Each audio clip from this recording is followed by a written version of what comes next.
Sí, ahorita es un día hobby bonita y hobby único también. Ahorita es de dos tandas, camina con nos behaya gezet psycholoog na novo. Kiko ta gezet psycholoog, gezet sta para gezondheidszorg psycholoog. Nos tem in-house, nos tem psychologen y nos tem ortopedagogen y conjuntamente con Holanda una oportunidad a apresentar. Camina com o país Isla de Aruba, Corso Bonaire, por inscrever na masteropleiding psycholoog. E camina com Aruba de Behanha mais gezet psycholoog. Esta não somente uma inversão personal, mas também profissional. Camina também engrandecer o conhecimento da área e essa aqui tem seu benefício para nós muitos da comunidade de Aruba. Nós oficialmente firma um acordo onde nós oficializa o trajeto onde os profissionais também seguir profissionalizando mesmo tem área de gestão psicológica.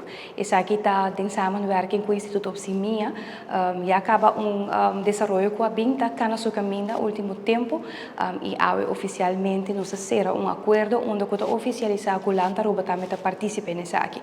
Maneira como compartir mais trempang e necessidade e sostém para lo cual hay aspecto psicológico na nos muchos nos jóvenes por lo general está más grande mes vooral ahora que nos va que desarrollan en el último año pero también en la escuela los docentes que también de cartas aquí más que claro nos tengo seguido na sostén necesario na profesional que está dando nosso sostén en área aqui e essa aqui me da quiere un milestone para Aruba e me espera que nos prosseguir desarrollar e abrir porta para seguir una oportunidad na outro de nos profesional também por llegar assim na leu de por seguir profissionalizando mesmo. Em caso aqui 2 anos e meio, Aruba está conhecendo um candidato de gestão psicológica mais e me quer notar desconhecer a necessidade com grande eta para o tipo de psicólogo aqui na Aruba.